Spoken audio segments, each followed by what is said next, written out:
My name is Alethea Butler, and I was 40 years old when I made the decision that would quietly dismantle the life I thought I understood.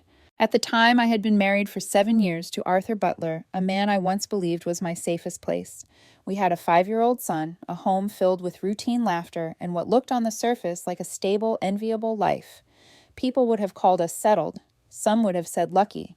But there's a difference between being settled and being seen. Arthur and I met through mutual friends when neither of us wanted anything serious. That was the irony. We weren't searching for permanence yet. We stumbled into it anyway. What began as light-hearted dinners and late-night conversations slowly turned into exclusivity, then commitment, then marriage. He was driven, intelligent, focused qualities I admired deeply. I worked in insurance sales, ambitious but practical. We balanced each other, or at least I believed we did. For years, our home felt alive. Then 5 months before everything collapsed, Arthur received a promotion. I remember congratulating him, hugging him tightly, telling him how proud I was. I meant every word. What I didn't realize was that promotion came with a cost neither of us talked about. Longer hours, endless exhaustion, a man who came home already halfway gone. At first, I told myself it was temporary. Promotions were stressful. Big responsibilities came with growing pains. So I waited, I adjusted, I lowered my expectations. But intimacy didn't just slow down, it disappeared. Every time I reached for him, every time I tried to bridge the distance, I was met with the same tired deflection. I'm exhausted, not tonight, maybe tomorrow. Tomorrow never came. The rejection wasn't loud, it was quiet, casual, almost indifferent, and somehow that made it hurt more. I stopped asking questions because I was afraid of the answers. I stopped initiating because being ignored chipped away at something fragile inside me, my confidence, my desirability, my sense of being wanted by the man who once couldn't keep his hands off me. Instead, I buried myself in work. That's when Jay Carter entered my life. Jay was 48, confident, charming, in a way that didn't feel rehearsed. He ran a small fintech company and was considering corporate health insurance through our firm. Landing his account would secure my promotion. My boss made that clear. Be friendly, he told me. Build trust. Do whatever it takes. So I did. Our meetings started professionally, charts, policies, projections. Then they stretched into lunches, coffee, conversations that drifted just slightly off course. Jay listened when I spoke. He laughed easily. His attention never wandered. I told myself it meant nothing. At home, the silence had become unbearable. Our son was away at summer camp, and the house felt hollow. Where passion once lived, there was now only routine and exhaustion. Arthur ate, slept, worked. That was it. One afternoon during lunch, I accidentally spilled water down my blouse. It was such a small moment. But when I looked up, I caught Jay staring just for a second too long. Not leering, not disrespectful, just interested. Something inside me stirred. I hated myself for enjoying it. I hated that it made me feel alive. I told myself it was harmless. I told myself I deserved to feel wanted. I didn't yet understand that the most dangerous mistakes never announce themselves. They arrive quietly, wrapped in loneliness, justified by neglect, and whispered into existence by unmet needs. And I listened. What scared me most wasn't how easily Jay slid into my thoughts, it was how natural it felt when he stayed there. After that afternoon, something subtle shifted between us. Our lunches lingered longer than necessary. Conversations drifted away from policy clauses and deductibles and into stories about childhood's regrets and the strange paths that led us where we were. I told myself it was harmless. After all, I was still doing my job, still married, still going home every night. But emotionally, I had already begun leaving. Jay noticed everything. When I changed my hair, when I looked tired, when my smile didn't reach my eyes. Arthur hadn't noticed those things in months. At home, the house remained quiet and mechanical. Two adults coexisting, passing each other like strangers in a hotel hallway. I would cook dinner, eat alone, clean up, then lie in bed beside a man who fell asleep facing the other direction. I stopped trying to touch him. Not because I didn't want to, but because I couldn't take being rejected again. Jay never rejected me. One afternoon, while discussing paperwork over coffee, he reached across the table and brushed a crumb from my sleeve. The touch was light, fleeting, but it sent a jolt through me that I hadn't felt in years. I should have pulled away. I should have shut it down. Instead, I smiled. That night, as I lay awake beside my husband, staring at the ceiling while he slept, I told myself that enjoying attention wasn't the same as betraying him. I hadn't crossed any real line yet. I still believed I was in control. The truth was, I was already lying to him and to myself. The real crossing happened a week later. Jay invited me to lunch again. Nothing unusual, just another meeting. But this time, when we sat across from each other, there was no pretense left. His eyes didn't wander anymore, they stayed locked on mine.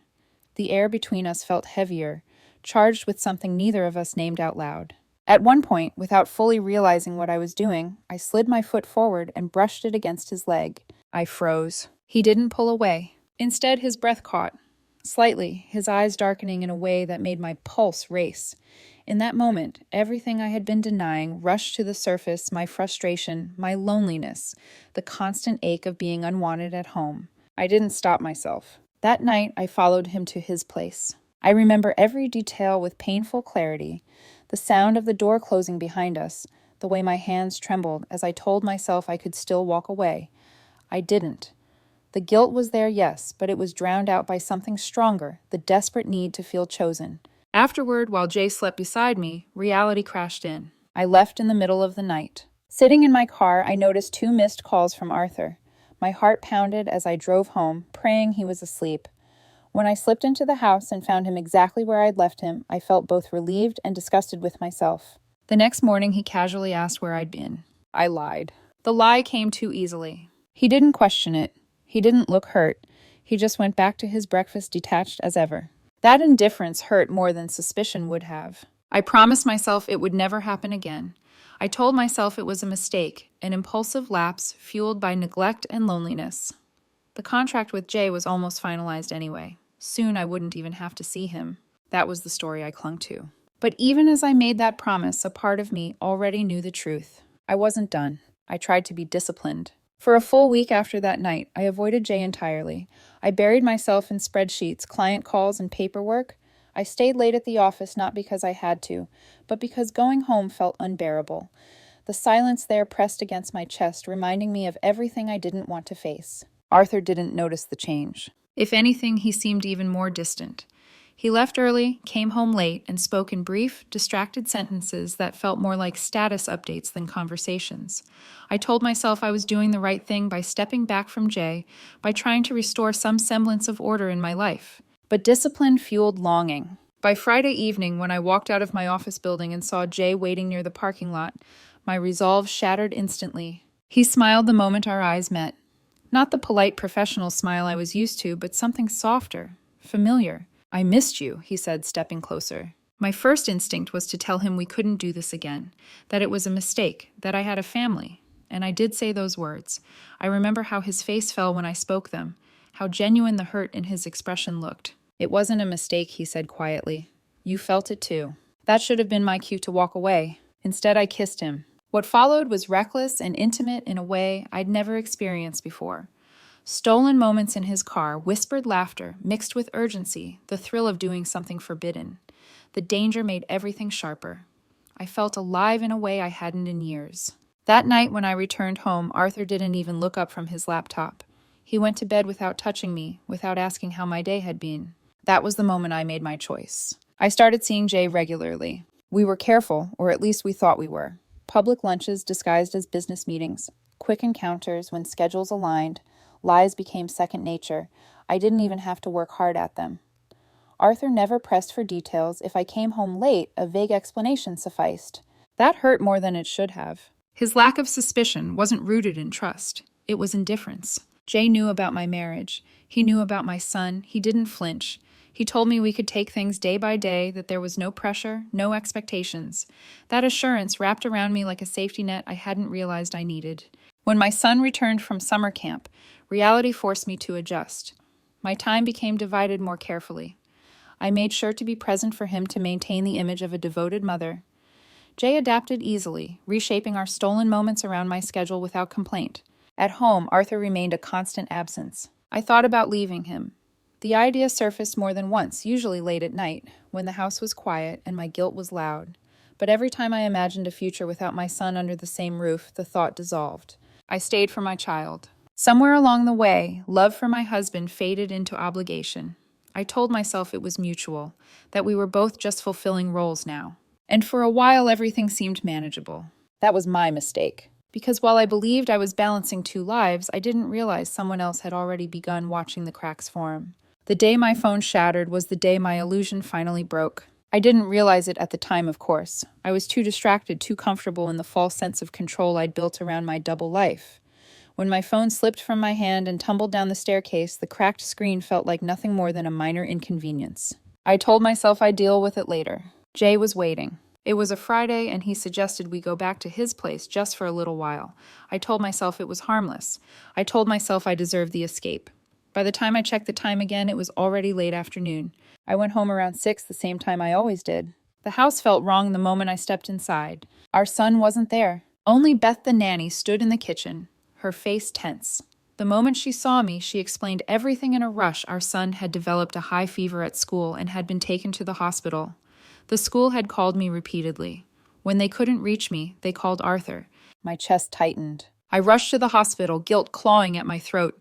When I arrived, I found Arthur sitting beside our son, listening patiently as he chattered about a class project. My son looked tired but stable. Safe. Arthur didn't ask me where I'd been. That silence was worse than anger. The doctor assured us it was a mild flu and sent us home. Arthur said he had to return to work. He'd left abruptly to get to the hospital. I took our son home, fed him, and stayed in his room that night, watching his chest rise and fall as he slept. At 2 a.m, I woke to someone standing in the doorway. Arthur? He was still in his work clothes, his expression unreadable.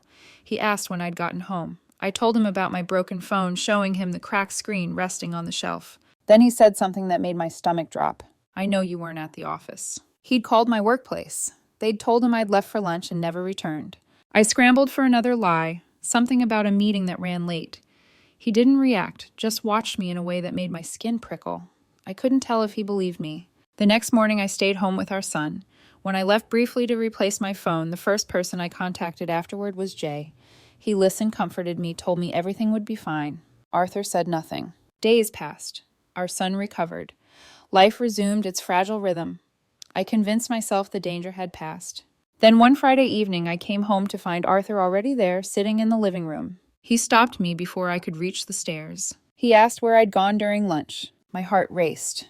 He explained he'd stopped by my office earlier that day for a signature and hadn't found me. I repeated the same excuse as before. He nodded. As I turned to leave, he leaned close and whispered, "I trust you." I broke down in the shower. The guilt was suffocating. That night I realized I couldn't keep living like this. I had to choose my marriage or my affair. I didn't know it yet, but the choice had already been made for me. The next morning felt unnaturally calm. Arthur stayed home. That alone should have terrified me. He never stayed home anymore, not on weekdays, not on weekends. Work had swallowed him whole ever since the promotion, and I had learned not to expect his presence. But that Saturday, he moved through the house, quietly, deliberately, as if he had nowhere else to be. I tried to act normal. I made breakfast for our son, smiled when Arthur spoke, answered his questions with measured ease. But every sound felt too loud, every glance too sharp. Something inside me kept whispering that the ground beneath my feet wasn't solid anymore. When Beth took our son to the park, Arthur sat down across from me in the living room. "I need to talk to you," he said. His voice wasn't angry. It wasn't raised. That frightened me more than yelling ever could. I nodded, folding my hands together to stop them from shaking. "I know about you and Jay." The words landed softly, but they shattered everything. For a moment I considered denying it. Reflex, instinct, desperation. But then he reached into his phone and placed it on the table between us. He scrolled slowly, deliberately, until images filled the screen. Me, Jay, kissing, laughing, wrapped around each other in places I had convinced myself were hidden. Arthur had taken the photos himself. "I used to come by your office during lunch," he said calmly. "I wanted to see if you were really as busy as you claimed." I couldn't breathe. There was no point lying anymore. My voice broke as I admitted it. All of it. I told him about the loneliness, the rejection, how invisible I'd felt. I told him how Jay made me feel wanted again, how I hadn't meant for it to go this far. Arthur listened without interrupting. When I finished, he laughed. A short, humorless sound. "You don't get to lie anymore," he said. "Not to me." "I don't believe you," he replied flatly. "And even if it's true, it doesn't matter." He stood up, walked to the side table, and picked up a large envelope. "Divorce papers. I had these prepared after I saw you in the parking lot," he said. "I just wanted to see if you'd come clean on your own." The words "I trust you" echoed in my head like a cruel joke. I opened the envelope with trembling hands, my chest tightening as I scanned the pages. My breath caught when I saw the custody terms. Full custody, to him. You can't do this, I said, my voice breaking. He's my son. Arthur's expression hardened for the first time. He's my son, too, and I won't let him grow up thinking this behavior is acceptable. I begged. I cried. I told him he was too busy, that our son needed me, that tearing him away from me would destroy him. Arthur didn't waver. If you don't sign, he said quietly, I'll tell him why you're leaving. I'll show him the pictures. My heart stopped. You have 2 days, Arthur continued. End it with Jay, sign the papers, or I'll make sure the truth comes out. When he walked away, I collapsed onto the couch, sobbing so hard my chest hurt. I had thought betrayal ended relationships. I hadn't realized it could also be used as a weapon. I ended things with Jay that same day. I didn't wait. I didn't hesitate. The moment Arthur left the house, I locked myself in the bedroom and called Jay, my hands shaking so badly I nearly dropped the phone. When he answered, his voice was warm, concerned, even until he heard mine breaking. I told him everything. The confrontation, the photos, the threat, the custody papers. There was a long silence on the other end of the line. Then Jay exhaled slowly and said the words I needed him to say, even though they tore me apart. You have to choose your son. I apologized over and over, my voice dissolving into sobs. Jay didn't argue. He didn't try to convince me to stay. He just told me he understood and that I should do whatever I needed to protect my child. Before we hung up, he told me to take care of myself. That was the last time I heard his voice. I contacted a lawyer next. He told me I had every right to fight the custody arrangement, that Arthur couldn't just take my son away from me like that. I didn't tell him about the blackmail. I already knew the truth. I didn't have the strength to fight. Not when the price of resistance was my son's innocence. So I signed. The pen felt heavier than it should have. Each stroke of my signature felt like a piece of me being erased. Arthur didn't celebrate. He simply nodded, as if this outcome had been inevitable all along. He gave me 1 week to explain to our son why I was leaving. That week nearly destroyed me. I soaked up every moment, every laugh, every bedtime story, every sleepy hug. I tried to memorize the way his hair smelled, the sound of his voice when he called me Mom. I pretended to be strong when he cried, even though it felt like my chest was being torn open. When Friday came, I dropped him off at school and told him I wouldn't be there when he got back. He clung to me, sobbing. I held him until the bell rang, forcing myself not to break down in front of him. I told him I loved him more than anything in the world. That afternoon, movers packed my things. I relocated to a small apartment my company provided on short notice. It didn't feel like a home. It felt like exile. Arthur watched me leave without emotion. He told me his lawyers would handle the rest. I told him I was sorry. He told me he would take care of our son. That was all. The silence afterward was unbearable. It has been a little over a year since I walked out of the house that was once my entire world. The divorce was finalized quickly. Uncontested, the lawyers called it. Clean, efficient. As if anything about losing my child could ever be described that way. When my lawyer asked if I wanted any assets, any compensation, I refused. None of it mattered. Money couldn't replace bedtime stories or scraped knees or the weight of my son asleep on my chest. All I wanted was him. I didn't get that. Arthur allows me to speak to my son 3 times a week. Short calls, carefully timed. Still, I treasure every second. I've learned to smile through the pain so my voice doesn't crack. I tell him I'm proud of him, that I love him, that I'll see him soon. And I do see him on weekends. Those hours are the highlight of my life. I count down to them like a lifeline. My son tells me everything. His friends, his classes, the games he plays with his dad after work. He tells me that Arthur comes home early now, that they eat dinner together, that he's always there. I listen, smiling while something bitter settles in my chest. If only he had done that before. A few months after I moved out, my son mentioned something that made my stomach drop. He said he saw Beth the nanny coming out of his father's room one morning. Beth, who had been nothing more than a background presence during my marriage. Beth, who was now suddenly more. I told my son it was probably nothing, that she might have forgotten something. I refused to let him see my hurt. I refused to poison him against his father, the way Arthur had threatened to poison him against me. I am not that person. Still, it hurt. A year later, it hurt even more. Arthur is engaged to Beth now. They're planning to marry soon. I learned about it the hard way, walking my son back to the house that used to be mine, watching Arthur kiss her in the doorway, with a tenderness I barely recognized. He looked pleased that I saw. The ring on her finger glinted in the light, a symbol of how replaceable I had been. I kissed my son goodbye and walked away before the tears could fall. I live alone now. I work, I sleep, I repeat. I haven't heard from Jay. I'm grateful for that. I don't think I could survive reopening that chapter when the weight of my choices already presses so heavily on my chest. The regret hasn't faded. It's settled into me a constant reminder of what impulse can cost. Sometimes I wonder what would have happened if I'd waited, if I'd endured a little longer, if Arthur would have eventually come back to me the way he came back to our son. But wishing doesn't change anything. Some mistakes don't scream when you make them. They whisper, they feel justified, necessary even.